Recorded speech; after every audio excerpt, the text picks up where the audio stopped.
About the NHS right now, because Dr. Laurence Buckman is here, former NHS GP and ex-chair of the BMA GP committee, because we're told that there's going to be job advisors now put into doctors' surgeries, so that when you do turn up, if you do manage to get an appointment, luckily for you, you will be met by a phalanx of people saying, why don't you get a job, you lazy, dirty, rotten scumbag? How's that going to work? Laurence, a very good morning to you. Good morning. Listen, it's difficult enough getting a doctor's appointment, but when you do get one, are people really going to want to be assailed by this kind of crap? Well, this has been tried before. I was involved in the last attempt to do it, and the principle of getting people back to work must be a good one. So the idea, worklessness is bad for you, so the idea of encouraging people back to work is fine. Yeah. A few moments consideration will tell you, firstly, where you're going to put them, physically, where you're going to put them in a building that's already bursting at the seams. Secondly, an awful lot of chronic sick people actually don't go to the doctor that much. Certainly not enough to be encouraged back to work. And the vast majority of people who are chronic sick, not all of them, but the vast majority are actually chronic sick because they're chronic sick. So they can't actually go back to work because they're not capable of work in a whole variety of different forms. And so I think it's a very nice idea. I think it's going to prove to be a very expensive and slightly pointless exercise. But in theory, it ought to be a good thing. In theory, it ought to be a good thing. I mean, the way that you characterise what sounds like a GP's sort of waiting room, though, a doctor's waiting room, doesn't sound to me like the kind of waiting room that I hear about, because whenever I talk to people, they say, whenever I go to the doctor, there's never anybody there.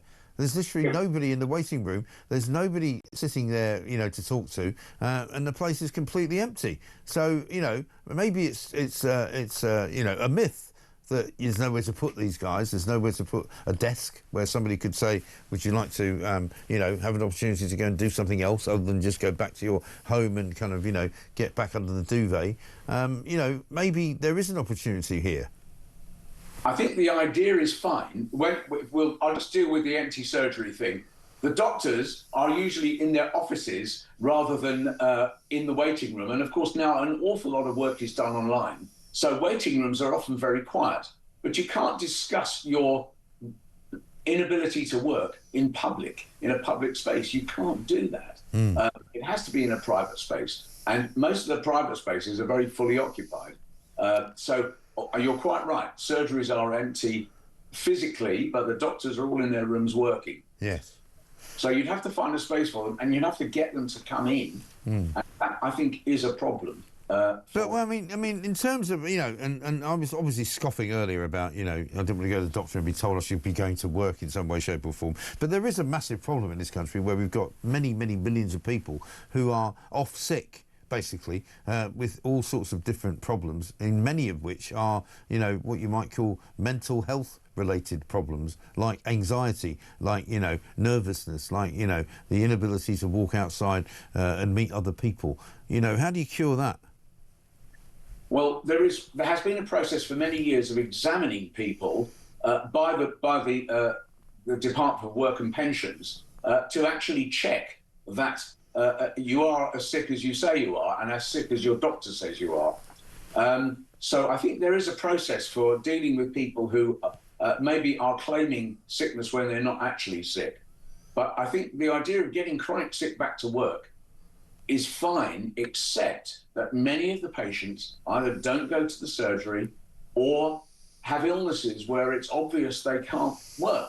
Mental health is one of the biggest problems, and much of the problem there are the astonishing waiting lists for patients to be seen for mental health assessments by mental health professionals. Right. There just aren't enough of them.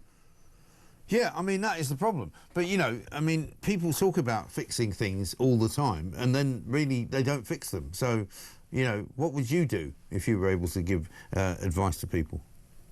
I think the first thing I would do would be to follow what you've just said, which is an awful lot of people can't work because they have mental health problems. And what we need is a lot more mental health workers.